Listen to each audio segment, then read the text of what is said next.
બાપુ, હું એ સિંહનું બચ્ચું છું.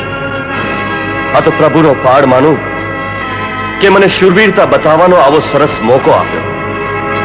માનવ લખ આવલા ચમકે, પરદેશી પાણીના પીવાને તરસે, પરદેશી પાણીના પીવાને તરસે.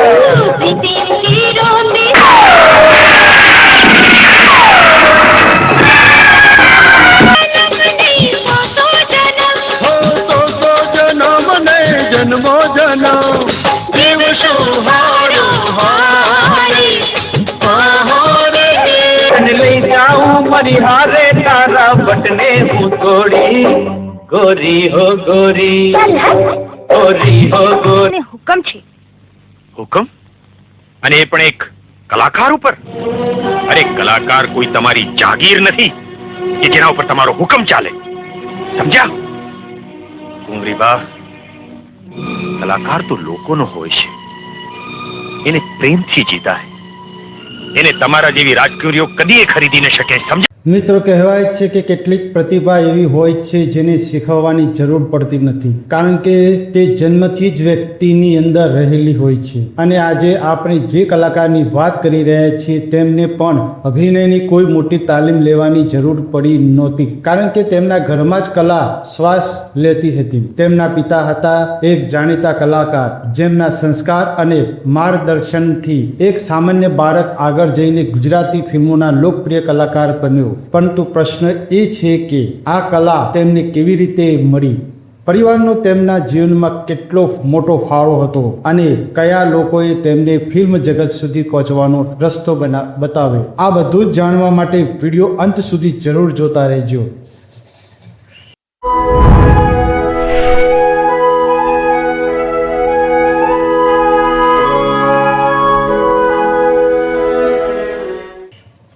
નમસ્કાર મિત્રો, આપ સૌનું સ્વાગત છે અમારી યુટ્યુબ ચેનલ પર. આજે આપણે આગળ વધારીશું ગુજરાતી ફિલ્મના લોકપ્રિય અભિનેતા રંજીત રાજના જીવન પ્રવાસને. ગયા ભાગમાં આપણે જાણ્યું કે તેમના જન્મ રાજસ્થાનના જોધપુર જિલ્લામાં થયો હતો. તેમનું મૂળ નામ રંજીત રાજસિંહ ગોવર્ધનસિંહ હતું અને ફિલ્મ જગતમાં તેઓ રંજીત રાજ તરીકે ઓળખાયા. પરંતુ મિત્રો, તેમની સફળતાની પાછળ માત્ર તેમનો પોતાનો સંઘર્ષ નહોતો, પરંતુ તેમના પરિવાર અને ખાસ કરીને તેમના પિતાનો મોટો ફાળો હતો. પિતા પાસેથી મળ્યો કલાનો વારસો.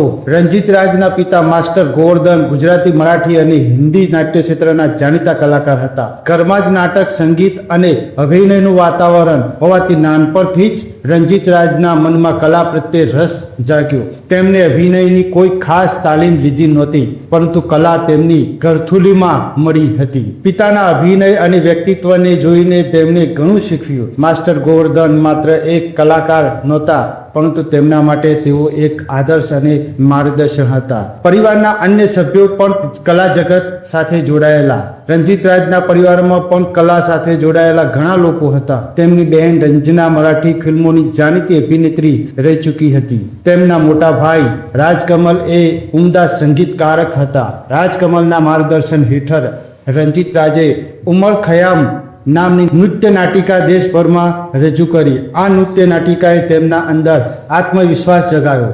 આ જ અનુભવ આગળ જઈને તેમની અભિનય કારકિર્દીનો પાયો બન્યો. મિત્રો, દરેક કલાકારના જીવનમાં એક એવી ક્ષણ આવે છે જેનું આખું ભવિષ્ય બદલી નાખે છે.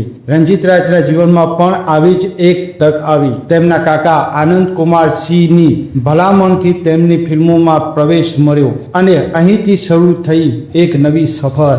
એક એવી સફર જે તેમને ગુજરાતી ફિલ્મોના લોકપ્રિય કલાકાર બનાવવાની હતી. પરંતુ ફિલ્મોમાં પ્રથમ તક મળવી સરળ નહોતી. તેમને પણ પોતાની પ્રતિભા સાબિત કરવી પડી હતી. આગળના ભાગમાં આપણે જાણીશું કે રંજીત રાજની પહેલી ગુજરાતી ફિલ્મ કઈ હતી, કઈ ભૂમિકા ભજવીને તેમને ફિલ્મ જગતમાં પ્રથમ પગલું ભર્યું અને કઈ ફિલ્મે તેમને ગુજરાતી ફિલ્મ ઇન્ડસ્ટ્રીમાં ખાસ ઓળખ અપાવી.